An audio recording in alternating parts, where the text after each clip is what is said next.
Wakati Simba anakimbia kweli kweli, na Yanga anatamani kuendelea kushinda kwenye kila mchezo ambao anacheza, na kama ambavyo tunafahamu hii leo wanashuka dimbani kuvana na JKT Tanzania, moja ya mchezo ambao kila mmoja anautazama kwa jicho la kitofauti.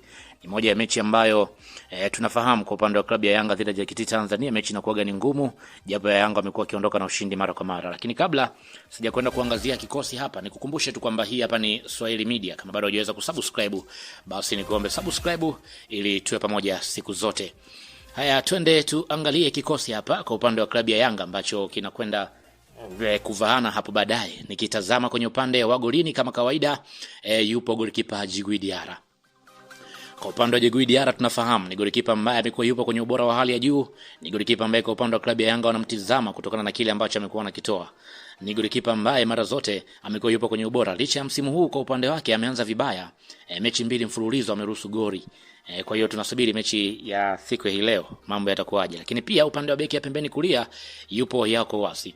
Kwa upande wa Yao tunafahamu anatarajiwa zaidi kulinda upande wa kulia, lakini akiwa na mpira anaweza pia kupewa ruhusa ya kupanda. Hii itasaidia kwa upande wa klabu ya Yanga kuongeza watu kwenye mashambulizo wakati kwa Wasi anapanda, lakini pia winga yake ambaye atakuwa anacheza kwenye eneo lake atakuwa akiingia kati kwa ajili ya kuongeza idadi ya wachezaji wengi.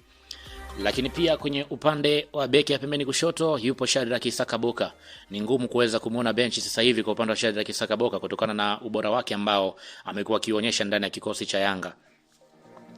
Mikimbio yake imekuwa ni bora, cross zake mpaka sasa hivi assist 2, ni moja ya beki ambaye ana assist nyingi kwenye upande wa ligi kuu Tanzania bara msimu huu. Hivyo kwa upande wa Mwalimu Mankoba ameendelea kumwamini. Wakati huo kwenye upande wa beki katikati yupo Ibrahim Baka. Kwa upande wa Baka tunafahamu anakuwa mmoja wa walinzi kwa upande wa klabu ya Yanga ambaye amekuwa na uwezo mzuri wa kuweza kushinda mipira mingi. Kutokana na tackling zake ambazo amekuwa akipiga, lakini pia kazi yake kubwa itakuwa pia ni kuwazuia washambuliaji wa JKT kutokupata nafasi.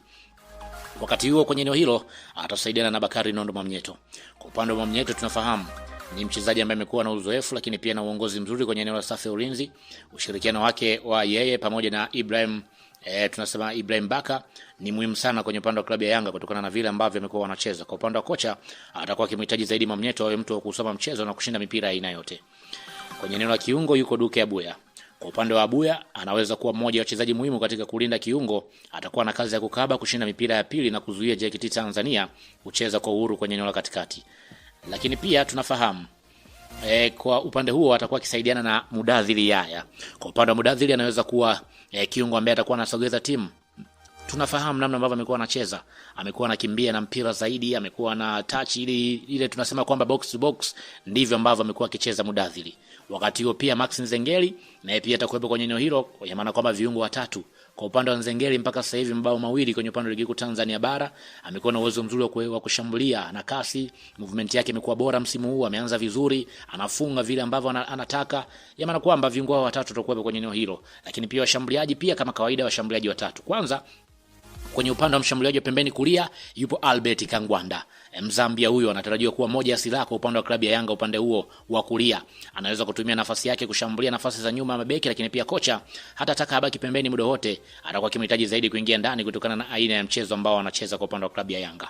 Lakini pia Hussein Zakowan naye pia atacheza kwenye upande wa kushoto, assist 2 ndani ya msimu huu. Ameanza vizuri kweli. Kocha anaweza kumtaka aanzie pembeni ili kuipanua ile defense ya upande wa JKT Tanzania, lakini pia akipata nafasi kwa ajili ya kukata ndani, ni moja ya mchezaji ambaye anakimbia sana na mpira na mabeki wanapata shida kweli. Mshambuliaji wa mwisho ni Chachaman Peter Sharulile.